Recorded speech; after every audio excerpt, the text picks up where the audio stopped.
Hello, everyone. Hopefully you found me sort of trying to connect. It had some connection issues, but here we are. Hopefully you found me. Okay, let me just make sure.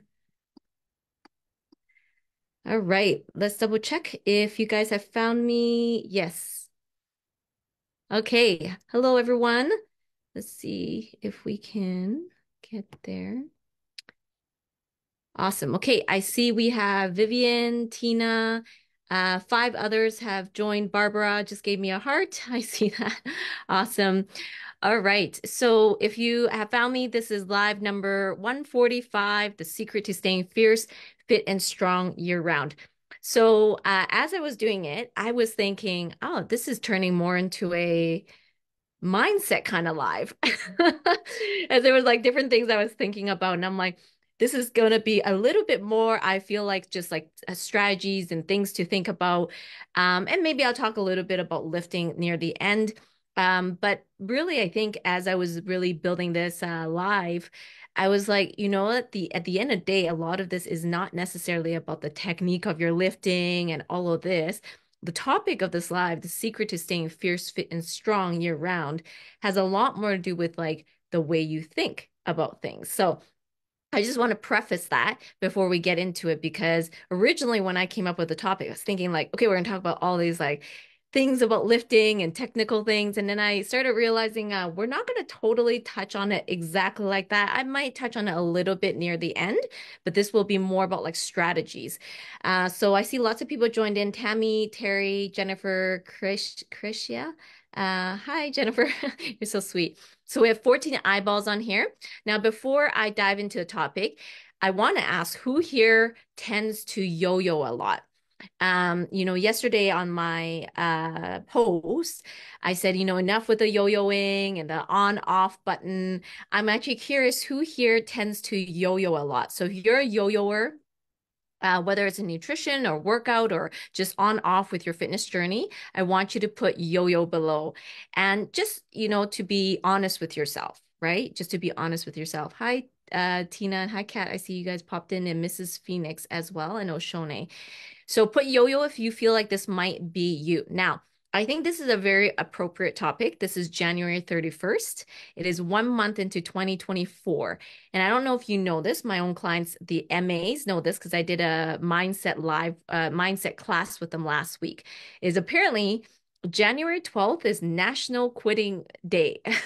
I was like, what? What's National Quitting Day? So apparently by January 12th, many people already fall off their like New Year's resolution. And for sure, a lot of people by January 31st have already like, the gym is very busy and then it starts getting slightly less busy. And February starts to decline and so on and so forth, right? Oh, hi, Pradava. Thank you. You're so sweet. Oh, yes. Thank you for tagging everyone. Oshone, maybe post an announcement too. Thank you.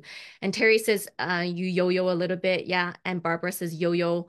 Um, yes. And you, Sandy and Karen and Tina, thank you for being honest, right? And I'm going to talk about this in a bit about that. But I just think it's a very appropriate topic for today's live. So if you guys are just popping in, I'm just going to do a quick wins. Then we're going to dive into this. I'm come back to the yo-yo part a little bit. Okay. So if you're just joining me here or on YouTube, this is the Fierce Woman community where we sculpt powerful bodies and champion mindsets. And as I said, realizing that today's live will probably be slightly, tiny bit more mindset or ways to think about things. So some of the wins, I want all of you guys to give a huge, shout out, congratulations to Dawn Sanders. I don't know if she's on here. Dawn Sanders just joined the transformation program yesterday. I'm super excited for her because she probably connects with a lot of you she was like, I don't know what happened. Like last year, like when I hit menopause, everything in my body changed. And she's like the aches, the pain, the fatigue, the belly fat, everything I talked about. And I asked her, like, you literally, like, yeah, like you have 1 year that you haven't had your period. And she's like, yes. And she's like, when the moment she hit that, like her body just shifted. And so I'm so excited for her. As you know, that's my specialty. And like, she's a busy entrepreneur as well. And, she's very similar to me. She's like, I don't have time to like trial and error, and trial and error. This works, this doesn't work, this works, this doesn't work. She's like, I need results. And I'm like, you sound like me. I'm busy. I need results. I can't trial and error a whole bunch of times. So super excited for Dawn. Jennifer, thank you for welcoming her. Tina, thank you for welcoming her. Also give a shout out to Nicole Simpson. She was originally going to do the FF program, but she's actually doing our smaller program, our 21-day program, which, if you don't know, it's kind of a new announcement. I mentioned I would shift it, and the 21-day program is now going to be what we call an evergreen model, meaning people can start that small program at any time if they really want to learn about inflammation markers. So, Nicole, we're super excited for you. I always consider it a win in any way I can help a woman. So, being able to help Nicole in that way, I know it's not as full as the FFF program, but to be able to still help her is awesome. So you got lots of hearts, Nicole, from Lisa. I see Angie, Jacqueline, Melanie, Kelly, and Tracy jumped in as well. And also, I want to give a shout out to Marilyn Saw. She is in the transformation program around her week 5, 6. She's done amazing. She's lost 20 inches already. So give her lots of hearts. And her body looks amazingly different. She's at the lowest weight she's been in a while. And I don't usually like to say numbers because people then think that's the number they need to get to, but she's at the lowest weight that she's been at for a long time. And her body is like her love handles are gone. Her back fat is like totally less puffy. And best part, you guys ready for this? She has had a butt lift. Who agrees a butt lift is awesome because she literally went from a pancake butt. We were just talking today earlier to an actual lifted butt. And yeah, she says her husband says thank you. So I become your husband's friends as well. So yeah, she's doing awesome, and I know she'll pop on here right away. She's just finishing her yoga class, but yeah, Marilyn, you look amazing, and she mentioned she feels so much more confident in her body, and I'm so proud of you. So awesome. Now, just before I dive into the topic, is just a reminder that our FFF group coaching program, this is our last week to uptake. And the FFF group coaching program is where you learn in a group of ladies, a small cohort of ladies, where you learn about your nutrition, your inflammatory markers, macros, you get your custom macros, your calories, and you get your custom the workout programs in the FFF program. So if you want to learn more about that group coaching program, drop FFF below. You might have seen a lot of the posts we posted on the results. If you really learn what to do, and if you think about Marilyn, I just mentioned her in the transformation program. These past 5, 6 weeks, we've been mainly working on inflammation markers. And that has made such a big difference in her body. And that's why, like the FFF group coaching program, like you're going to see results over those couple months you're working together. So if you want to learn more about the FFF group coaching program, you will join Phyllis, who just jumped in. Phyllis just popped on in, yes, and she's in the FFF program. So you would be doing the program with Phyllis if you were to do it. So drop FFF below if you want to learn more.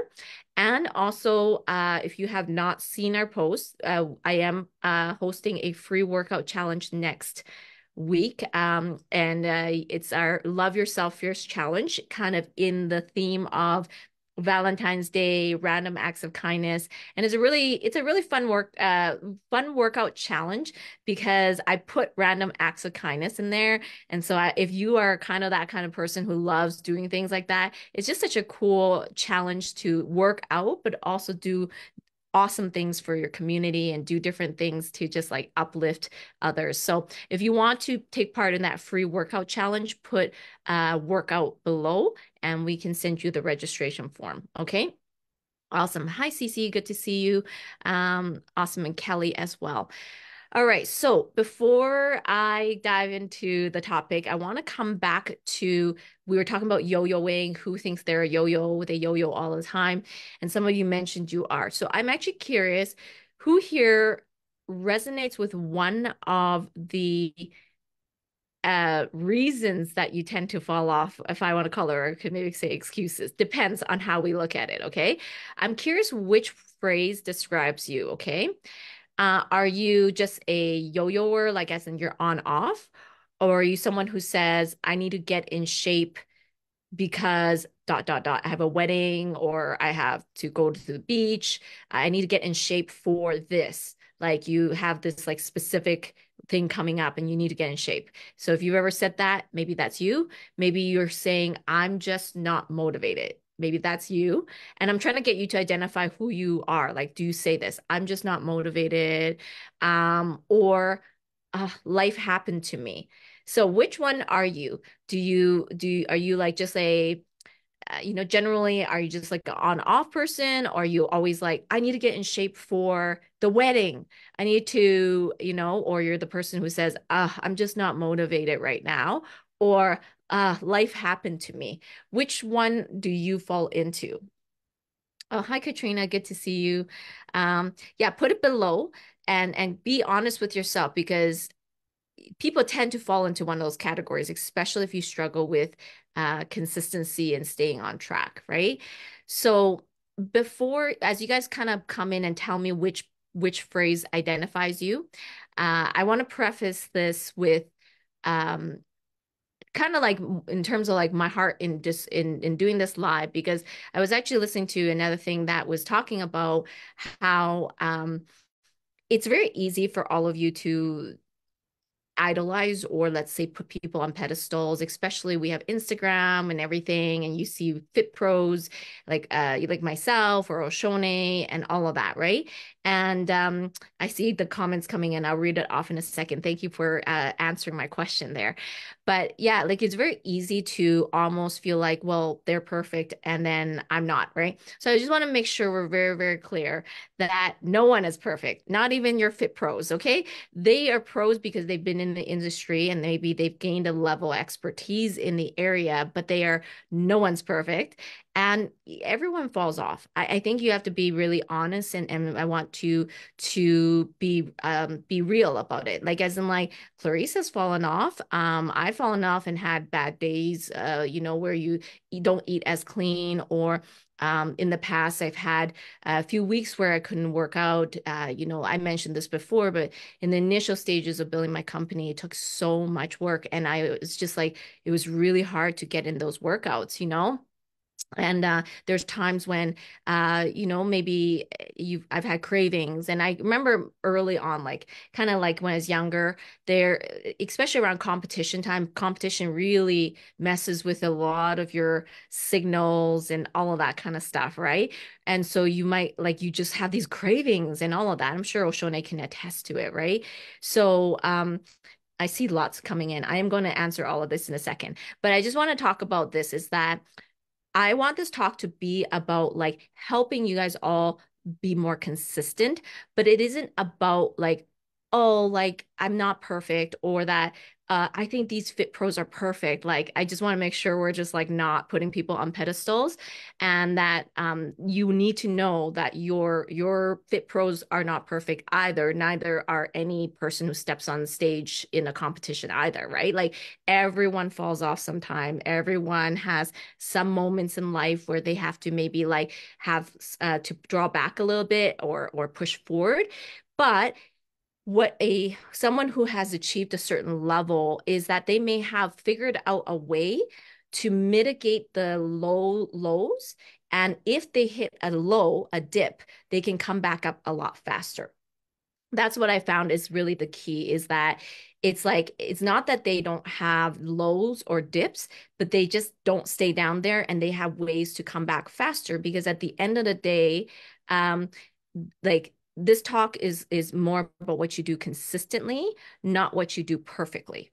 Okay, so very important to distinguish this, not about what you do perfectly, it's what you do consistently, meaning what can you do most of the time, recognizing we will all fall off sometimes, but the people who stay more consistent over time tend to have overall better results in their life, right? So that's really where I'm coming from.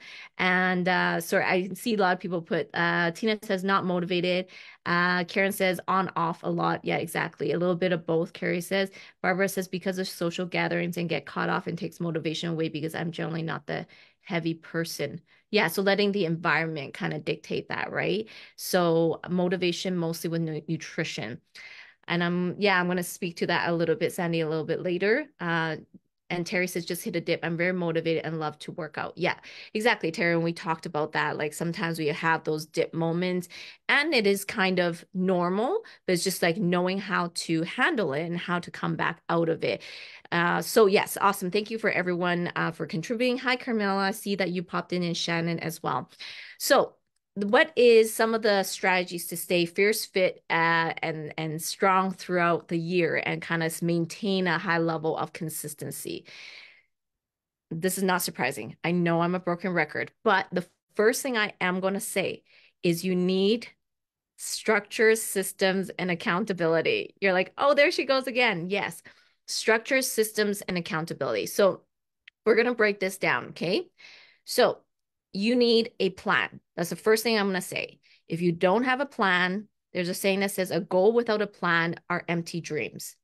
So if you don't have a plan of action, you're just floating around or you're just doing things by rote. Like sometimes those of you who've been working out a long time sometimes hit a wall, maybe like yourself, Terry, or because sometimes we do things over and over again, over and over again, and it becomes this rote thing and there's not really a plan to it. It's almost just like you just go in autopilot, right? And a plan is a very intentional, structured program that puts you towards an intended direction. This is very important. I find those of people who tend to fall off, it's almost like they just went to autopilot for years and then they're just like, I don't feel motivated, right? Like it needs to have some structure behind it. And sometimes, so it's a good start if people say, I have a plan, like people have shown me their goals. I'm going to go to the gym 3 times per week, and that's awesome, and they said like I signed up for the gym membership. I'm going to go 3 times per week. I'm going to say that's a great start, right? But that's not enough, right? When you say you got a gym membership, I'm going 3 times per week, that's a great start. But then exactly what are you doing in the gym? Right? What is the plan when you get to the gym? Do you have a program you're following? If you have a program you're following, awesome. If you don't and you're winging it, that could be one of the reasons why you're demotivated because again, psychology and a lot of studies have done studies on this, that when people are on programs and structure, their motivation actually increases. Why? Does anyone know why? When people are on a structured program, their motivation actually increases. Does anyone know why? Hi, Margaret. Hi, Sonia. Because you take the guesswork out, right? You take the uncertainty out, and it's like, that's it. This is just what I do. And you just implement. So when you can actually have a very structured program that you don't have to think, you just do, because you got to be honest, right? Oh, Sandy says, see results. I'm getting to that. Yeah, I'm gonna get to that also is a good point. I'm gonna talk about what you said. Predictable, Shoni says. Yes, predictable, exactly. No guesswork. So when there's no guesswork, you take out the mental load, right? To be honest, all of you have busy lives. You have a full day of work. You might be a mom, a grandma. The last thing you want to do is go to a gym and try to figure out what you're supposed to do and like how many rep sets and things like that. At least like, hey, I can speak to myself after a full day of like doing like my businesses. I am like exhausted. So it's like I can still do it. I have enough knowledge in my brain to go do it. But it's so much easier when there's a program I just follow, And yes, yeah, loves company. Yeah, so oh, you're saying for like the when you said Carrie, I wasn't sure if you're the one who said like social gatherings or something like that. But yeah, so this is it takes the guesswork out, it creates more action orientation to it. So meaning you just go and do it, and the more you just do it and get it done, the more you build momentum. And everything falls into momentum eventually if you really like study like really successful people as they've built momentum in their life, right? But if you have no plan and you half wing it here, half wing it there on your leg workout, on your back workout, oh, I remember 2 years ago, I had this program, I did this, is still not the same because you're not fully following a standard program. So that's one of the things I was really strongly encouraged, and I speak from experience, okay? I've had multiple coaches, and when I was on my bodybuilding competition program, man, you could not stop me, right? Like you are just indestructible when you are on like a major program and going towards competition. Then you stop that and then you go off and do your own thing. And then you're like, okay, I'm pretty good for a while. And then you start going like, why am I not as motivated anymore, et cetera, et cetera. So I've gone through different things myself. And like, I just realized I thrive when I have a program that is like just like solid. Okay. So that's one.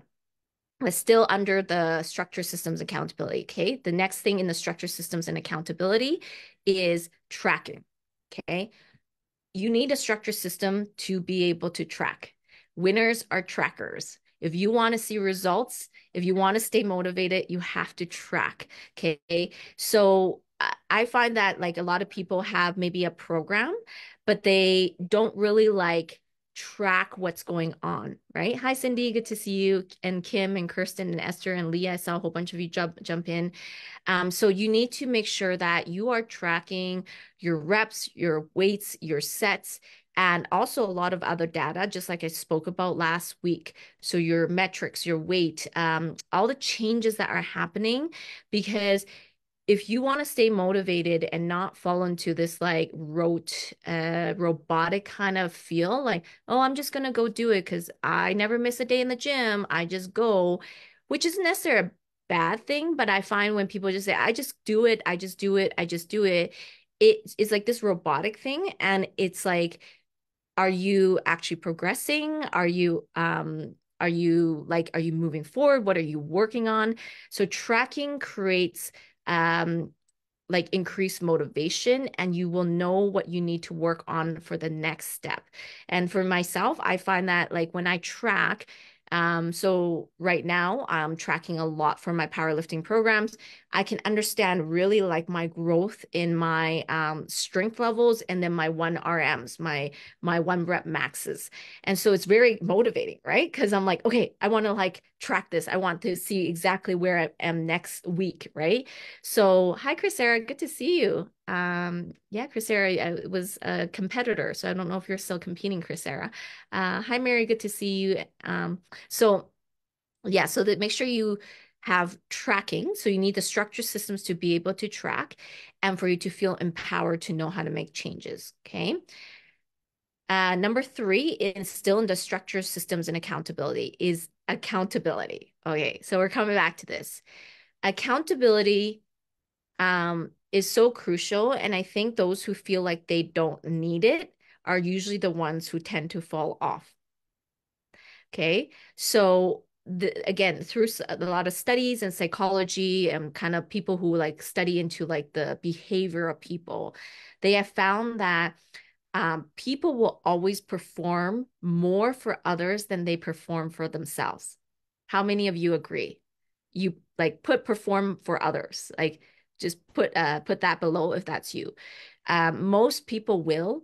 They do better when there's other people involved, when it involves other people, or like that's why like as moms you do everything for everybody else. You do more for others than you do for yourself. If you agree with that statement, put yeah, agree. I see Shannon. You do more for others than for yourself. So this is crucial because it's a psychology thing, because your lower self will, others for sure, Tammy says, and Tina says, perform for others for sure.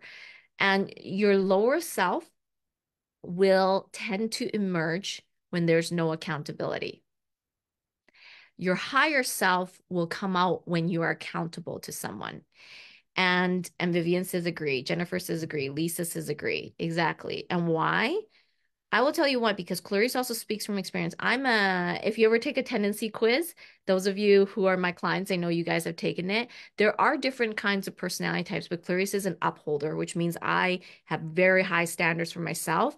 And I like have exceed expectations all the time. Obviously, probably not surprising for a lot of you, but even being a very high standard person, it I struggle if there isn't someone that like sometimes holds me accountable to my higher self.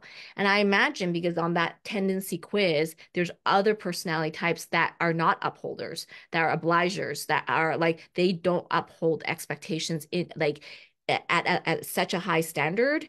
So they would struggle even more, right? So this is why I speak this because uh this is actually like studied and it's proven. Your lower self will come out. You will choose the path of least resistance when you can, because your body and your adaptation is to do the least hard thing. And when there's someone that's there, then you're someone like, I gotta be hard, I gotta meet that expectation. I gotta do more, right? Um, Oh, that's what you mean, Carrie. Exactly. Yes. Yes. Awesome. And so this is really important because in sharing my own story, why I always look for coaches and mentors is because, like I said, I've had moments where I've fallen off my fitness journey and felt like I was not as motivated.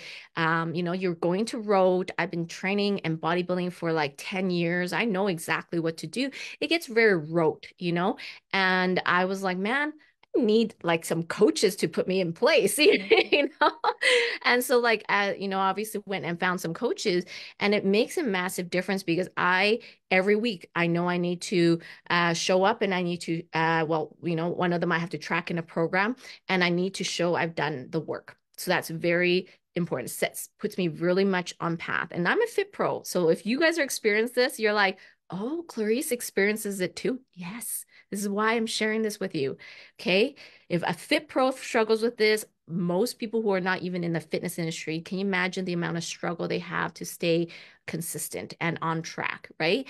And so I know that I'm super motivated. And also for my other coach, I had to send videos all the time. And so I'm so motivated because like I actually am excited to get his feedback. I actually sent him a video this morning, and I was like, asking him like, do you think this is right? Like, how is that technique? And I was excited. Like I wanted the like personal feedback from my coach. And it just made me that much more like motivated to like keep going, right? So this just comes back to systems, structure systems, and accountability. Why this is so important. If you really want long-term success, you need to consider having these elements. So, how many of you on here believe like you need more? Put it below structure systems, like a program, a plan, or accountability. Which one do you feel like you need more of? Put it below, or maybe you need both. If you need more structured systems, by itself, or maybe more accountability, or maybe both. Okay, put it below. Okay, so Diane, Tony Lynn, thank you for joining in. Um, does your coach draw little stick figures on your video? That's so funny, Vivian. It's because I send her feedback and I draw things on the video. Actually, kind of. He does. He actually does freeze frames for me. So he has a way to freeze frame my lifts in between. So I know exactly every position at every like nanosecond. Now, obviously, this is a little bit specific to Olympic lifting, but like I know he can break down exactly what's happening on which second of my lift, which is super cool. Like, I know I'm getting excited just talking about it. So that's why you need coaches. You need people who are like with you and by you. And we're kind of social creatures. So we kind of need that, right?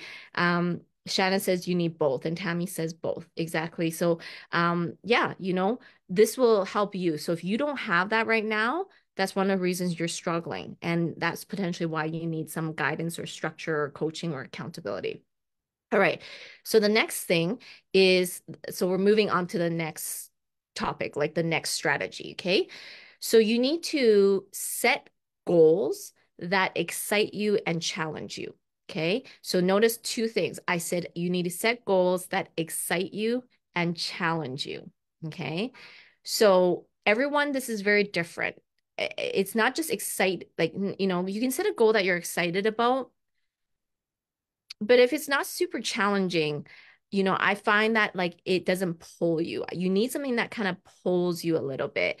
And why I say that is because if you set a goal, like I want to run 5K, maybe that's a really big goal and it might pull you, maybe. But for some, maybe it's just like, oh yeah, that's pretty good, but it's like not super hard. It's just kind of like a goal. You're just not going to be as motivated to do it. Like you will, but it's not like pulling you to like a higher self. And I find though, if you put a goal where it's like it's harder than what you can accomplish, and it's kind of like a little bit further away, it makes you rise up towards it. So the same examples of like powerlifting and Olympic lifting, for me, it wasn't helpful. Okay, so using personal example, I could at my peak already do 20 pull-ups in a row. Like I could accomplish that. So I think sorry, at my peak was 18. And I said, okay, I want to like hit over 20 pull-ups.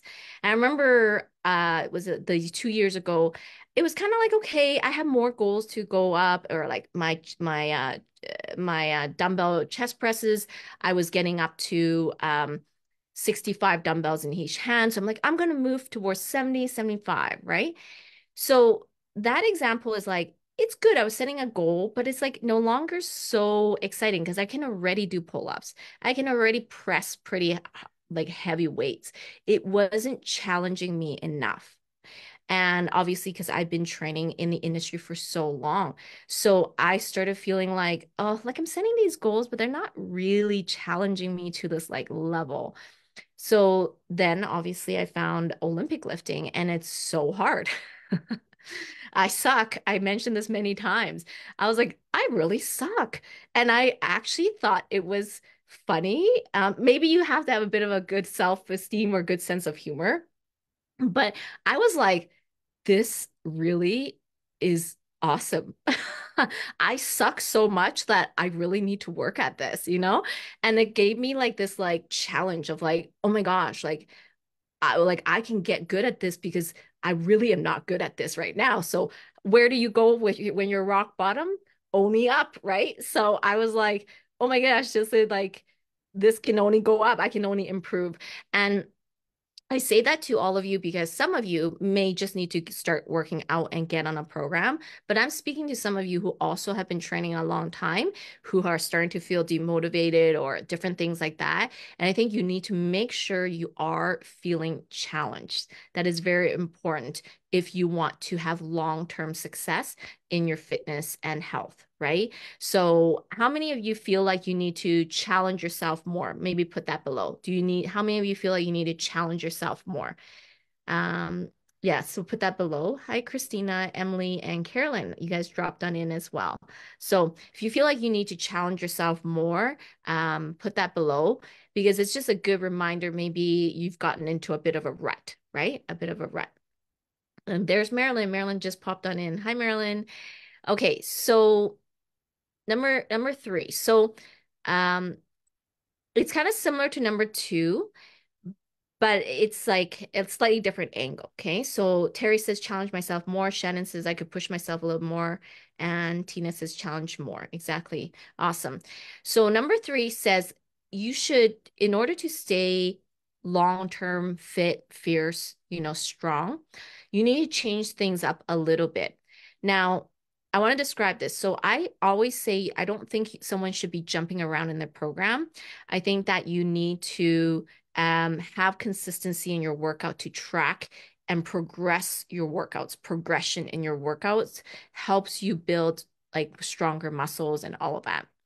So when I say change things up a little bit, I actually mean like, what are the little things you can switch up in your workouts that makes it more exciting?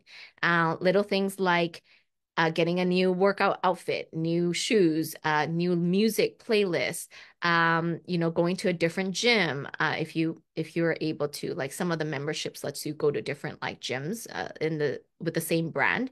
Um, working out outside if you can, if the permits, like switching it up a little bit just to make it more exciting. So you don't change your drive and your end goal of like staying fit, but you can change the methodology of how you approach it, right? So Carolyn says, I'm definitely in a rut, right, Carolyn? Because Carolyn, if you're still doing my program from a long time ago, that might be a little bit too much, like too much of the same thing, right? Like things have to change, which is exactly this number three point. And I say this the same with nutrition. Some of you are on the same macros that you were given 3 years ago. You may not be on the same macros anymore, right? So you got to be a little bit like cautious of that so you don't fall into that same rut, right? And Sandy says more challenge, exactly. So the other thing is to think about this, okay? You can start exploring, you could, if you value like, different forms of fitness, is like learning different elements of fitness as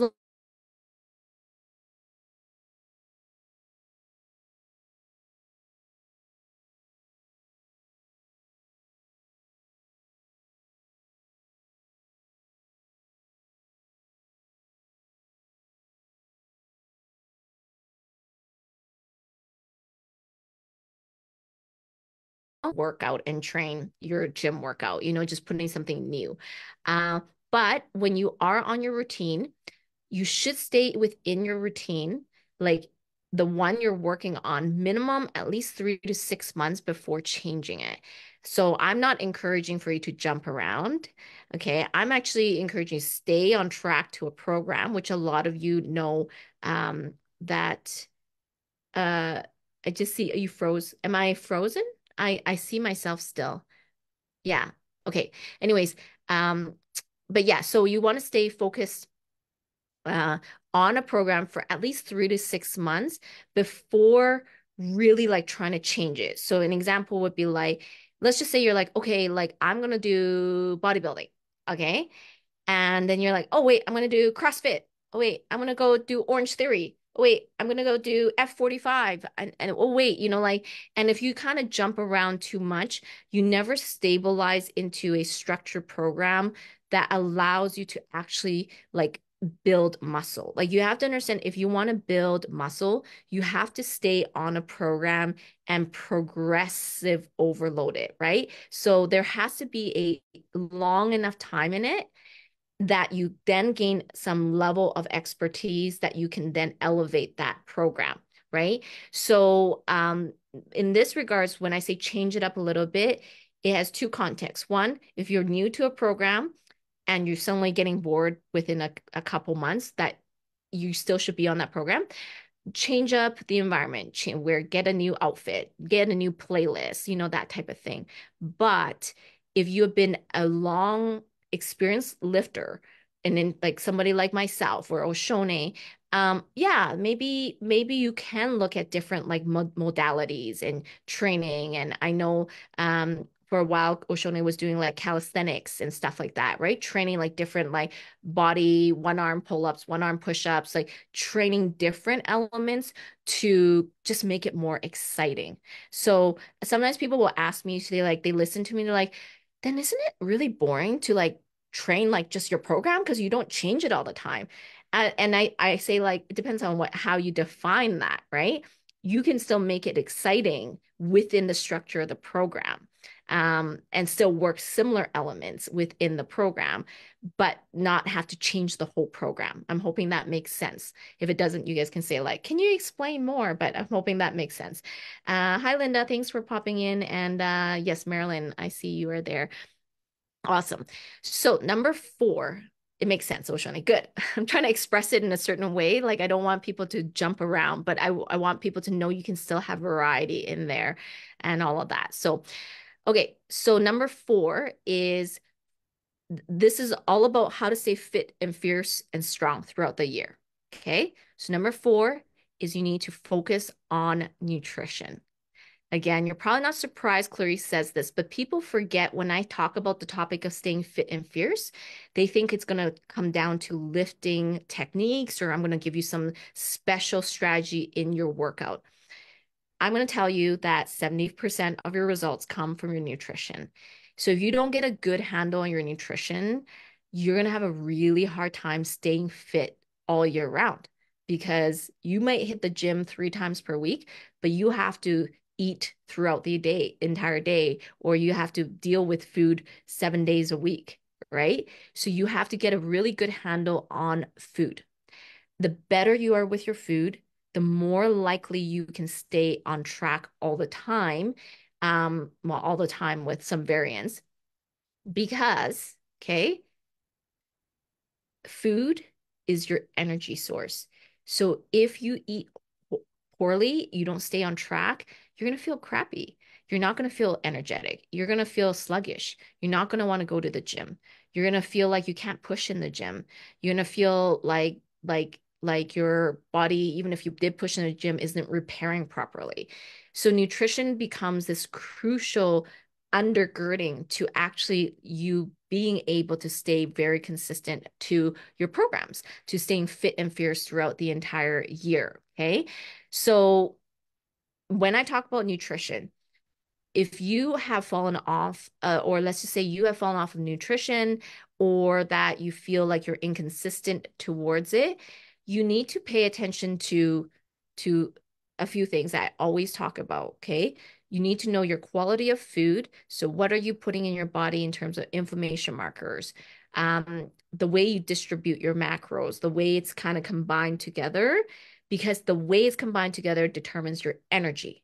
And if you have poor energy, how many of you tried to go work out and you feel like no energy? You've done that. Like you say, go work out with no energy. I've been there. It's a bad workout. Better than no workout though. But it's a bad workout because you're hangry or you're like, I'm thinking about food as I'm working out, you know?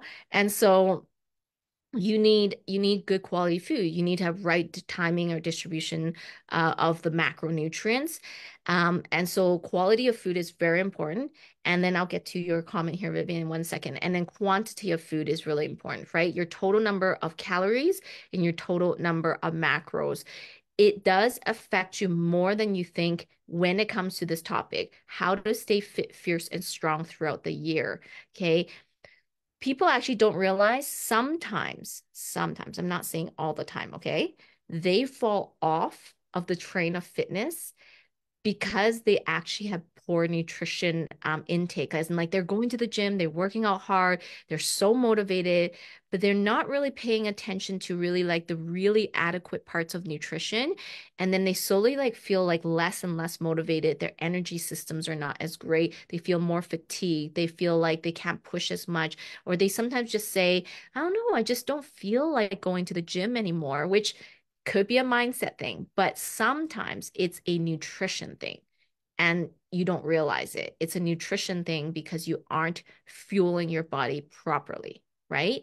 So, Vivian, you said counting macros in customized program, and my customized program is the first time I've ever had any visible muscle definition while lifting. Exactly.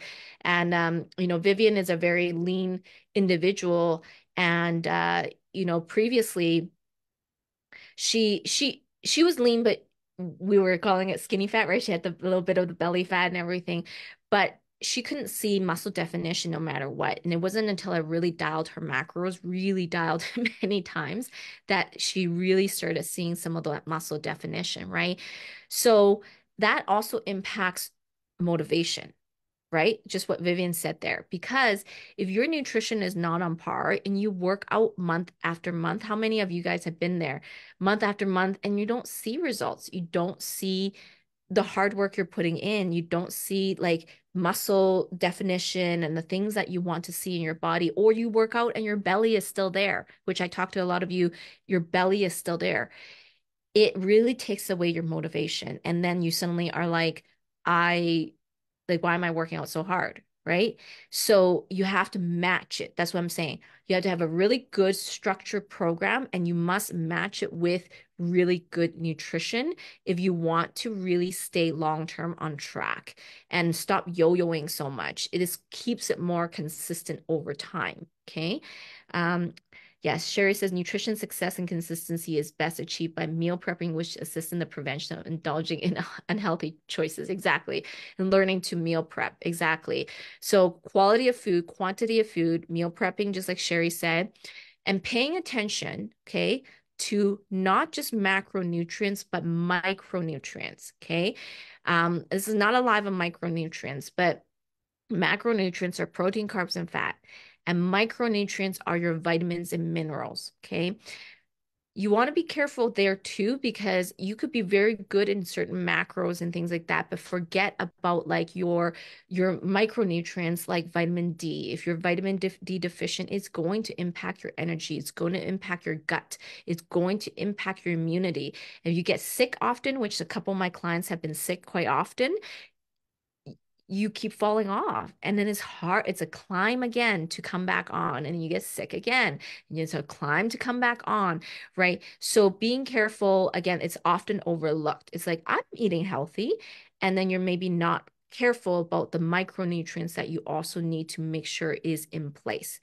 That's why I always say there's certain things that I believe that someone should have in their micronutrient profiling is vitamin D. If you live in sort of a North America sun deprived environment like Clarice does. If you live in Mexico, you're fine, But even then, people a lot of times even then work indoors, and that can still lead to vitamin D deficiency. But vitamin D, omegas, a good multivitamin, those like are pretty staples you should make sure you have. And there's a few other specific for specific women that I may recommend, but you really want to make sure that you have some of these things so that you are not, uh, you know, deficient. And something that came into my mind is actually like fats, like omegas and stuff like that. You may have healthy fats in your regular food, but maybe you don't have enough of it. Or if you don't have enough of your healthy fats, you can't absorb certain vitamins.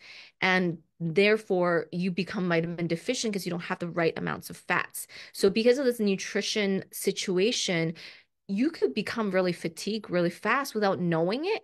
And then you're like, "Oh, I just don't feel like going to the gym. I'm exhausted, or how come I'm getting like injuries?" So it all comes back that you need to make sure that nutrition is placed and you're very cautious of your macros and your micronutrients. Okay. Trace minerals are awesome. Yes. And Cindy says so true. All about nutrition. Exactly. So let me ask all of you who are listening, um, you know, do you need more guidance on nutrition? Or if you were good with nutrition, but you've never really considered more about micronutrients, put micronutrients below, okay? Because micronutrients are a really key thing. And I'm thinking of doing another live soon on that because I haven't done one in over a year around micronutrients. But yeah, if you feel like you need more help with nutrition or micronutrients, put that below. Um, yeah, and then really the better your nutrition, the more motivated you'll be likely to work out. The more motivated you are to like work out, the more likely you'll stay on track with your nutrition. It's called the positive cycle you want to get on. Okay. So, hi Teresa, thanks for popping in. Okay, so the next one here in terms of like how to stay fit and fierce throughout the year is yes, I see micronutrients, Marilyn. I think you are a few things, but we'll talk about she's in my program. So, but yes. Um uh, and maybe I can send you the live on that too, Marilyn. I have a micronutrient live. Now, the next thing is emphasizing flexibility and mobility. Now, Oshone, you love this because Oshone loves working on mobility and flexibility. I know that about her. And you might be like, well, what does this have to do with staying fit and fierce throughout the year? And it has everything to do with it. Because have you ever tried to move when you're super stiff and sore and then, ow, getting out of bed, I'm achy, I don't feel like going to work out, How many of you guys have been there before? Um, it's very important to make sure we do not just work out, but we take time to stretch, to work on flexibility, work on mobility, especially as you age. If you want to like have a really good like mobile body and stay very limber, really fit, you want to make sure you're emphasizing and taking time to stretch and stay super flexible and improve your ROM. So your range of motion is very important. ROM, range of motion, because if you want to develop more muscles, you having better ROM develops better muscle shape. Okay. So if you're super stiff, you don't have great ranges of motion, it's going to be hard for you to develop really nice muscles. Nice muscles come from great ranges and great range motion, flexibility, and prevention of injury.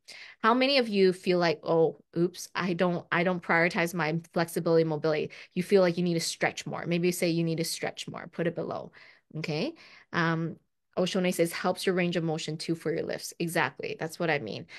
Um, and then another thing, okay, to think about. So the next thing to think about of staying fit and fierce throughout your journey is to stay as active as you can throughout your days. Okay.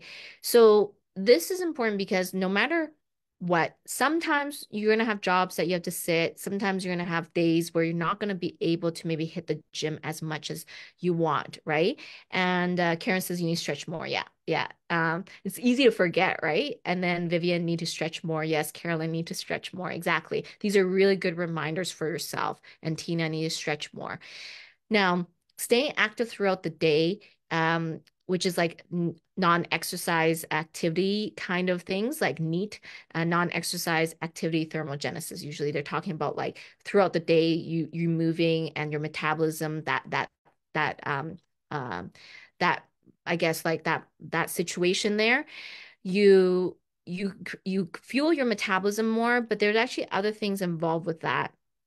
Have you ever heard of that law of thermodynamics that says an object in motion stays in motion, an object not in motion stays not in motion? Have you guys heard of that thermodynamic law? It's very true. So have you ever realized if you sit for long periods of time, you become sluggish, you feel less motivated, you don't want to move as much? How many of you have felt that before? Like, yes, like you feel sluggish if you sit too long, right? Yes, Vivian says yes. And if you keep your body in motion, if you do more, if you kind of move throughout the day or do different things throughout the day, it actually sends the right signals in your body to keep you moving and keep you like fit and moving throughout and more likely to go exercise. If you didn't move all day, it's more likely that you'll miss your exercise, which is weird, right? You think you move all day, you need to rest and you won't go work out, but actually if you move all day, you actually are more likely to go work out because of the law of thermodynamics, right? And so Vivian says yes, and Carolyn says yes. And so it's really important that it's like lifestyle. So when I say staying fit and fierce throughout a lifetime, I'm not just saying like go just exercise in the gym, right? We're actually talking about actually moving in your daily life, whether it's going for walks, whether it's like in your, as simple as going up the stairs instead of taking the elevator, right, Oshone? Oshone and I always do this as like, she wants to go up the escalator. I'm like, why are we taking the escalator? Let's go up the stairs. This is stair time. And we have sometimes have to climb a lot of stairs. So little things like that is really important to maintain the right signals so you stay motivated. If you ever find yourself going down into this like demotivation mode, kind of do an inventory around what's your day looking like? Like, are you sitting more recently? Did you change a job that you're sitting more? Is it that a lot of that is because of those types of changes in behavior that is now making you less likely to want to go work out, right? I love taking the stairs now. Oshone. Of course. You're around me a lot, Oshone. The stairs is always going to be, even if we're on heels. Oh, hi, Luz. Thank you so much. Bachata, great dancer. Thank you so much. Sherry says, during my workday, I have scheduled squats and lunges throughout the day and schedule my treadmill run in my calendar. Ask Kat, I don't know how to sit still. Good, Sherry. Very good that you schedule yourself to move throughout the day. Okay, so the next thing to stay fit and fierce is prioritize rest and recovery. Again, this is not anything new, but again, you need to have proper rest and recovery to have the sufficient energy and the build for your muscles. If we're talking about building muscle, like really having good results in your body, making sure you have good rest and recovery days. You have recovery days, which means you could still move, but you're just not training as hard. But then you also have days where you rest, where you don't do really much of anything. Like you stretch, but like you're not really doing anything. So you need both and you need to make sure you get enough sleep. Like Sherry said last time, it doesn't necessarily have to be like 9 hours of sleep, like some bodies like myself usually doesn't need that much unless I've really missed a lot of days of sleep. But it's like what makes you feel the most rested. So if you sleep 6 hours and you feel rested, that's awesome. But you need to make sure that's you have that rest and recovery in place. You can always find me stretching. Yes, Oshone loves stretching. That's why I was saying that flexibility and mobility is something you really like. Karen says, when I had an office job is where I gained my 40 pounds like 7 years ago. Yes. And Karen, that comment applies to many women that are probably listening to this or will listen to this, is most of the time, including Dawn, who's the new client joining the transformation program, so she switched a job where she sat a lot more, and that changed a lot of things in her life, right? So yeah, we're being very cautious of like the dangers of not moving, right? And really being cautious of that. So yes, prioritizing rest and recovery is another one. And then the next thing of this is, again, not surprising, to stay fit and fierce throughout the year, we need to also address mindset. Okay, mindset. Everyone, we know I talk about this a lot. So at the end of the day, you will probably have some lows because you're normal and you're human. But the thing is, it's when you hit those lows, when you hit those zones where you fall off or like major family things happen, someone, in your life maybe passes away. These are really hard moments, and not to devalue that, because those are really important situations that need to be dealt with. But when you are going through like major stressors and things like that, I think it's all about mindset of like, how do I keep myself going as much as I can without like with upkeeping all the responsibilities I may still have, because a lot of you are women and have a lot of responsibilities. So it's kind of like I just think of Tracy. Tracy last year, like last year January, not this January, her father had passed away, and she had to deal with a lot of things, the estate, a lot of things. Like these are real life responsibilities she has to do. But it's like how we had to modify her workouts and modify certain things so that she can still do some things. Maybe she can't do it at the level that she used to, but she's not going to completely like do nothing. And it's very easy that during these kinds of very stressful periods and things like that to completely like go zero. And if you can have the mindset, so this is a mindset shift, if you can have the mindset of not going completely zero, but let's just say you were training at 100 over here, life hits and there's stressors and there's other things that you have to deal with. It's to go, okay, I can't do 100, but I'm going to do 50, maybe even 40, and being okay with that. Whereas, do you remember what I said earlier? How many of you are the on off button? A lot of you mentioned you were the on off button. So if you're an on off button, you're like off, on, off, on, off. And you go from doing something to nothing. And that is what? An all or nothing mindset. And that's dangerous. That gets you always yo-yoing, right? So you want to change that mindset. The mindset is, I may not be able to do this much at this level right now, but I'm not going to go off. Does that make sense? You're not going to go off. You're going to have a lower modified program or lower some of the standards around how you train or work out, but not ever going off. And because and legitimately there may be some situation in life that may have to go off, but in general, if you can prevent yourself from going off completely, you will be surprised how much more overall consistent you are and how much faster you can come back to your goals. Okay. So, because remember, once you go off, it's going to take you a lot of energy to move that boulder again. So let me ask you all a question, an analogy, right? If you had to push a massive boulder up a hill, is it easier to push that boulder that's already moving up the hill, or to push the boulder that's standing still? You guys know the answer to that. It's going to take you like 5 times the energy source just to push and start that boulder. But if the boulder was moving, even if it's slower, you're going to move faster, right? So that's kind of a lot of what I'm saying is like, a lot of it comes down to mindset. if you're experiencing a lot of stress or changes in your life, I want all of you to be careful of going off because it's so easy to go off. It's so easy to hit the quit button. And my mentors always say people hit quit buttons all the time. Quit, quit. I don't like this program. Quit. Oh, this is not working for me. Quit. Quit, quit, quit, quit, quit, quit, quit. This is like quit buttons. And if you can get that out of your mind, no quit button. There's no quit button. There's just a I keep going button.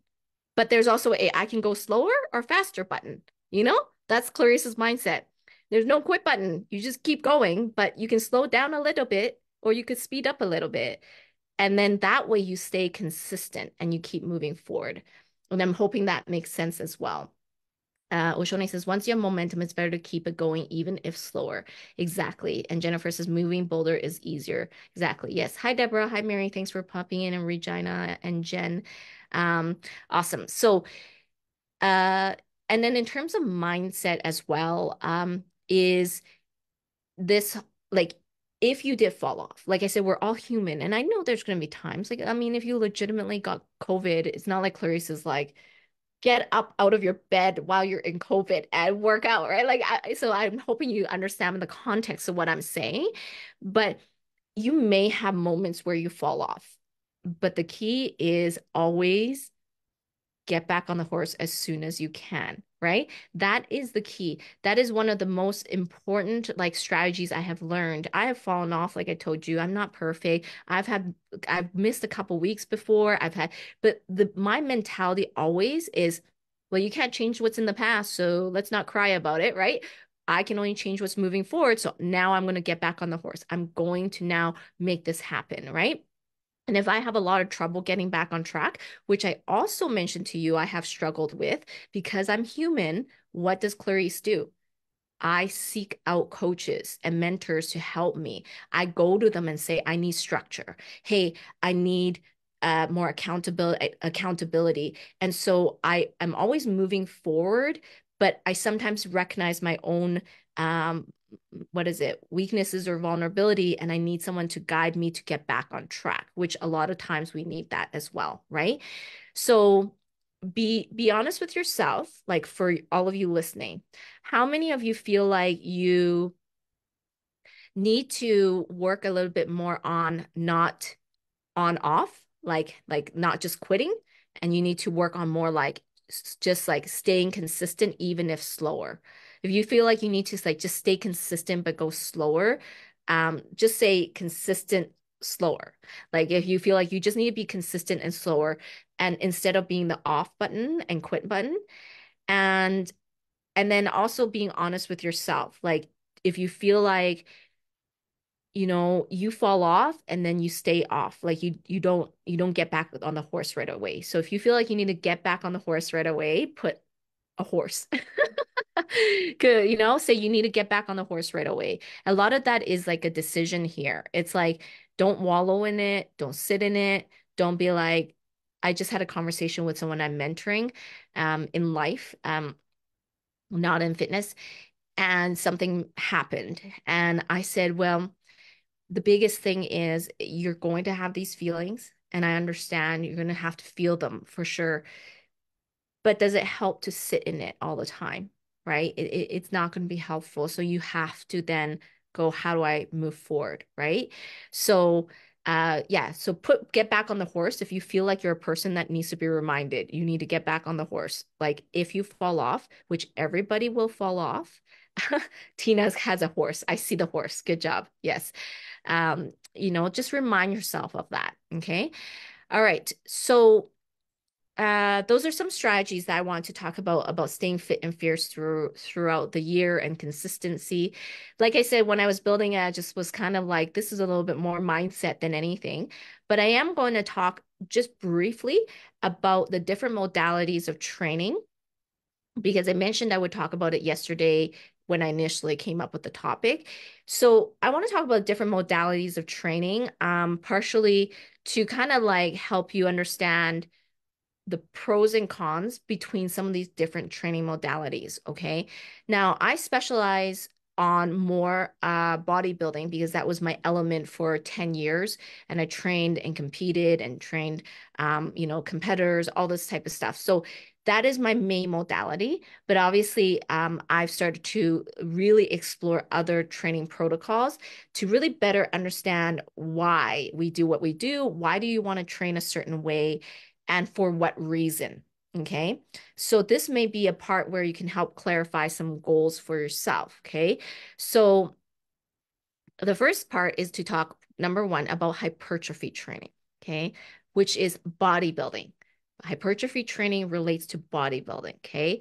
And this is the element that I trained more in and have a lot of knowledge and obviously is quite very experienced in that field. Now, the purpose of hypertrophy training is to build and increase muscle size. Okay, so if you're taking notes, that is the purpose of hypertrophy training. You want to build more muscle, you want to increase size and shape of your muscles. Okay, you're going to typically look at like medium high rep ranges. There's going to be higher rep ranges involved with hypertrophy training. Those of you who are my clients, you guys recognize that.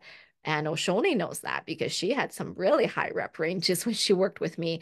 Um, in hypertrophy training, volume is everything. You need a lot of volume of certain types of moves to produce the effect in your muscle, to create the breakage in your muscle fibers so that you can rebuild new muscles within that place. Okay. You're going to push the intensity of your workout. Moderate to high, but not like crazy high. It's kind of like in the middle, like where you want it to be difficult enough, but it has to be difficult that you can push enough reps. Okay. If it's so difficult that you can't push many reps, then you're moving into another modality of training. Okay. So I'm seeing people giving thumbs up, which I know a lot of people were waiting for this. That's why I said at the beginning, I was like, I realized people were probably thinking I'm going to go through all of this. When I was doing the other part, I was like, it's all mindset. So I had to cover the mindset part first.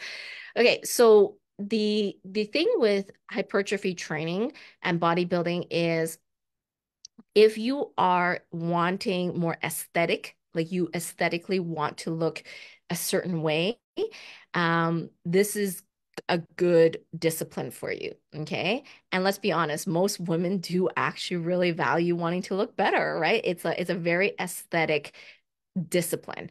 The shapes, the silhouettes. I was just talking to my powerlifting coach, is they don't train certain things because they don't emphasize the silhouette of the body. And I was like, so interesting when I look at your program because I know so much about lifting. I was like, you don't actually like put programming of any silhouettes of the body. And I do. When I program for my clients, I develop the silhouette of your body. So, because why? When you step on stage, if you ever did, even if you don't, a bodybuilding program, at least someone who's trained competitively. You could have someone who maybe haven't trained in that element yet, but read it from a textbook. They wouldn't necessarily think in that way of silhouette. But I would say in bodybuilding, you really emphasize the way the shape of the body is coming in, and then you emphasize angles of your lift, right? So I would say like I want your angles a certain way. I want you to do it like this Bulgarian split squat like this, because of the aesthetic isolation. Okay, functionality maybe not. For example, um, what's a good example? Pull-ups, okay? When you do pull-ups, okay, when I do pull-ups, I really expand my back. I really pull into it. I'm really trying to develop that silhouette of my back. But to be honest, if I'm climbing a wall away from a bear, who cares? I'm not going to flare my back and pull up over the wall to get away from the bear. I'm just climbing the darn wall. So that's why people sometimes will who aren't in the bodybuilding field will be like, oh, I don't want to train bodybuilding because it's not functional. Like if I was running away from the bear, I just want to climb the wall. Like it's not like why would I flare my back, right? But it's funny because we all know why. It's like women, or if you value aesthetics, you're like, but I will flare my back because I want to develop the silhouette and the shape of it, right? So that's why you have to understand what you're training for, right? And why. Um, and understand like, what's the importance for yourself, right? And so it's like it's really fascinating. That's why angles do matter a lot in bodybuilding, versus just functionality. There is functionality to it, but there is a higher emphasis on aesthetic. Okay. All right. So, I want to dive into the differences and then I'll ask you which ones you prefer. Okay. So the next one is strength training. Now, strength training, the primary goal of strength training is to increase maximal force production. So like how strong you really, really are, like how strong you really are. So you're gonna find like it's gonna be slightly lower ranges, maybe like 1 to 6, maybe 1 to 8, but like in a lower range because you're going to reach a heavier max load, okay? So the goal is that you're really trying to have the most maximal force on those lifts. And the intensity usually is higher in the sense of like it's all at once, it's really hard, right? Whereas like if you're doing a mid-weight range for bodybuilding, it's like hard, but it's not so hard that you can't do you only do a 3 reps, right? You need to be able to maintain it up to 10 to 12 to 15 reps. Whereas in strength training, there's more like you have to have shorter amounts of reps and you got to hit the heavier weight sooner. Um, so this, like in terms of this purpose, is to be able to build more strength, but more strength does not necessarily equate to muscle size. Okay, so we got to be very careful about this. Okay, you could become incredibly strong, but not necessarily become like uh, bigger or have a lot of muscle size. Okay, like think of Bruce Lee. Okay, Bruce Lee was a very tiny, he's very compact, tiny. He wasn't like massive like Arnold Schwarzenegger, but he is strong as you could be, right? Like just like compact. So strength does not necessarily equate to size, but you could do a bodybuilding strength building program. But I'm trying to describe it to you because you should have a coach who knows what they're doing. Like if that's your goal, that your coach should know how to program in a way that allows you to have hypertrophy strength, right?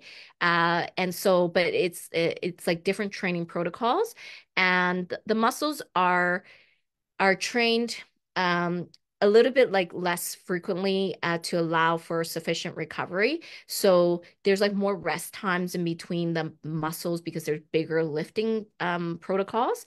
So like for example, in bodybuilding, there's a little bit less rest time between things because we want to create more metabolic damage. Whereas in strength training, you want to create a little bit more times in between. And again, these type of programming you want to make sure your coach knows what they're doing. And usually they would have programmed a certain way for you if they know that you're trying to achieve a certain result, okay?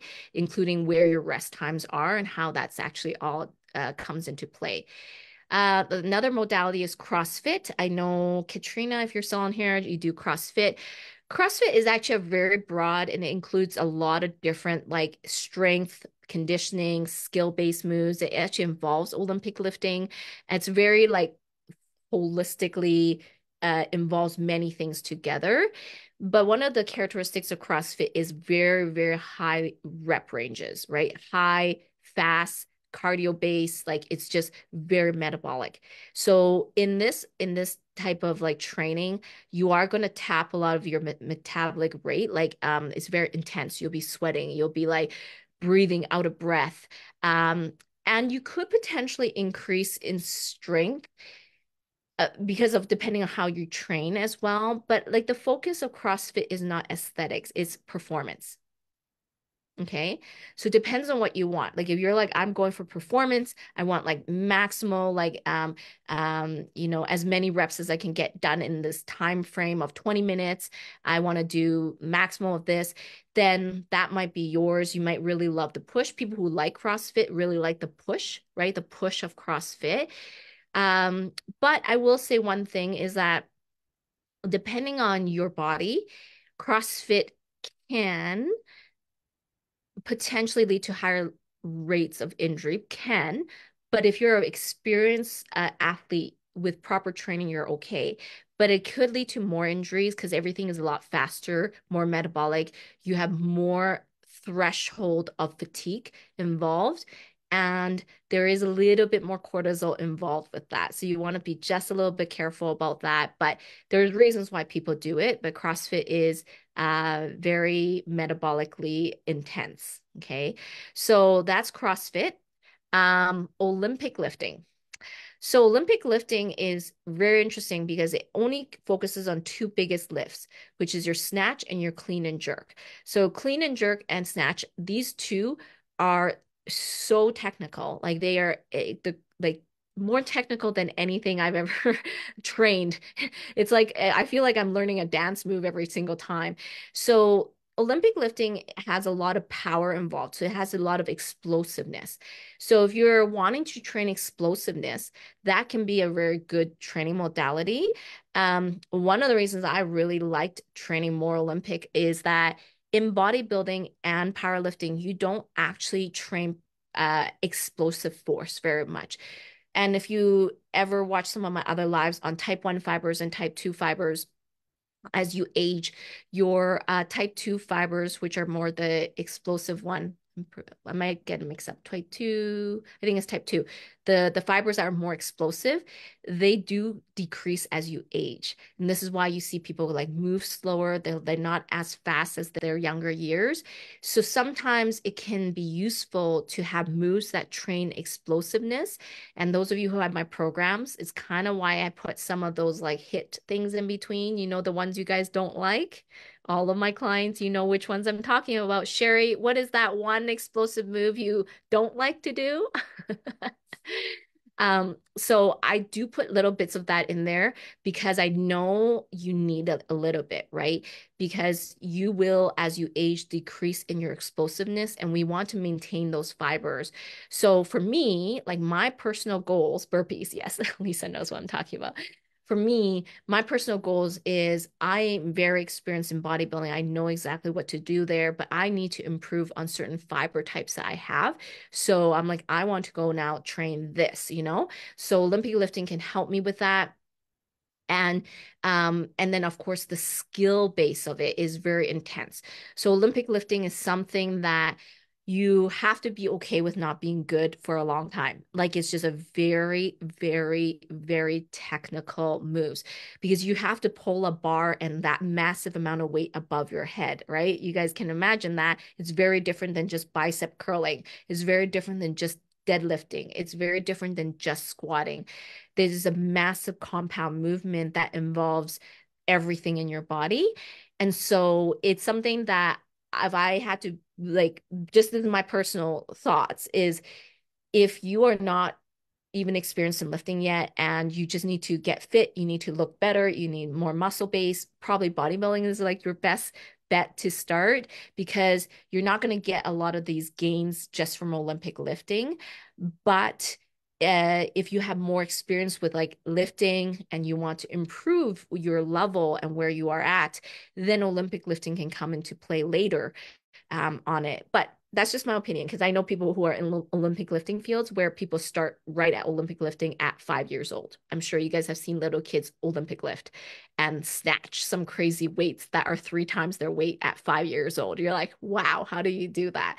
Um, but you just have to recognize like it's a little bit more like you're really focusing on like the two lifts and you're not isolating into the specific muscles and creating the shapes and sizes that you want, right? So there's a lot of, and there's more. There's like athletic training and cross training. So cross training would like do different elements of these different modalities. Um, but I guess I went through all of that because I wanted to ask all of you because the live topic is how do you stay fit, fierce, and strong throughout the year? Okay. So you have to identify for yourself what is your goal behind fitness? What do you actually want? So I want all of you to put below what modality do you believe you really want to grow in? And like for what reason? Like, so if you're like, I really want to continue to do hypertrophy bodybuilding because I want to have better muscle shape and size, that's one of your goals and one of your focuses, right?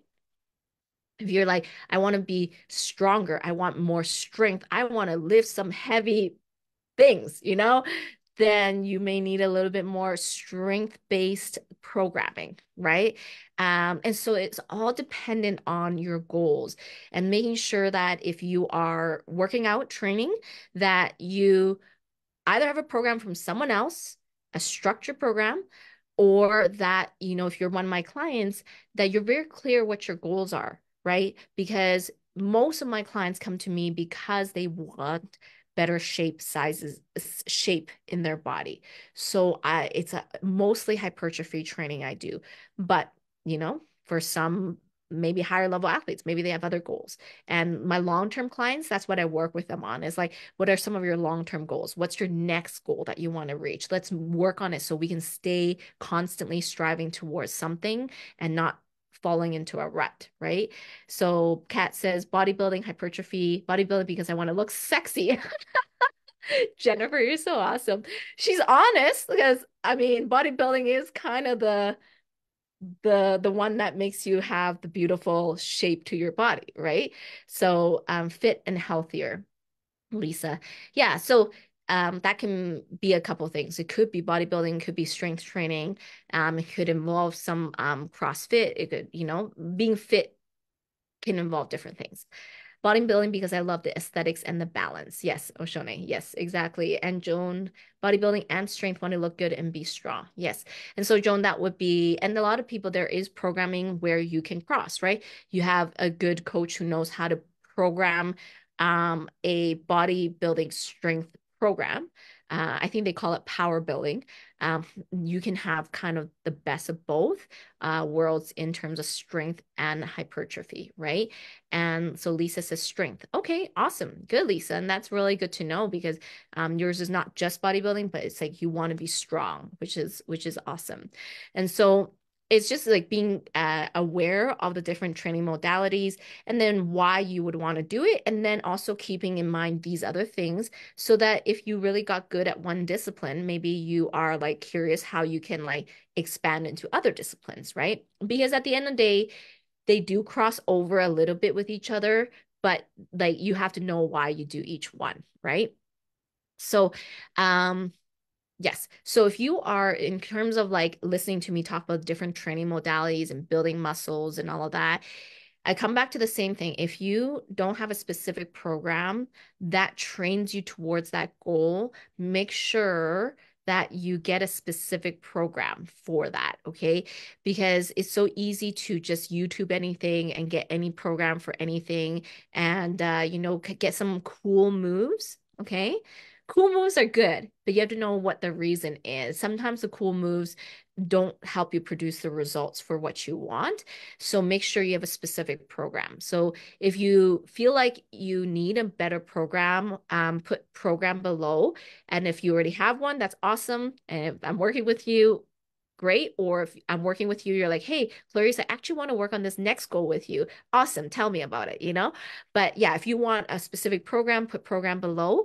And yeah, I think that's basically it. So, reminder, 1 week left to register for the FFF program. And again, the programmings within my FFF group coaching program is a little bit more geared towards like that aesthetic, like bodybuilding hypertrophy, building muscle size and shape.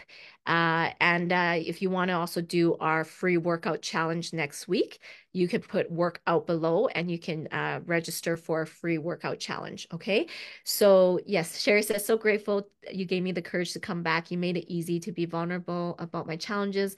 One, being accountable. Yes. Customizing my transformation program to assist in sustaining the lifestyle.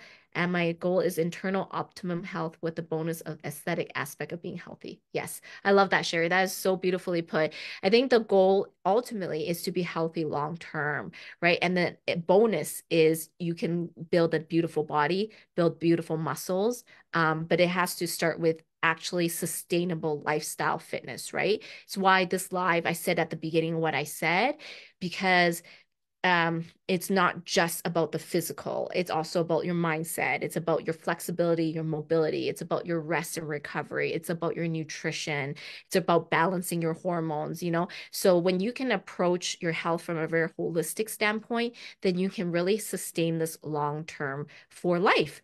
And so I want all of you to be fit and fierce for a lifetime, okay? Awesome. Okay, sending you all lots of love, and I will see you next week. And I'm excited for those of you who are participating in the free workout challenge. Okay, love you all.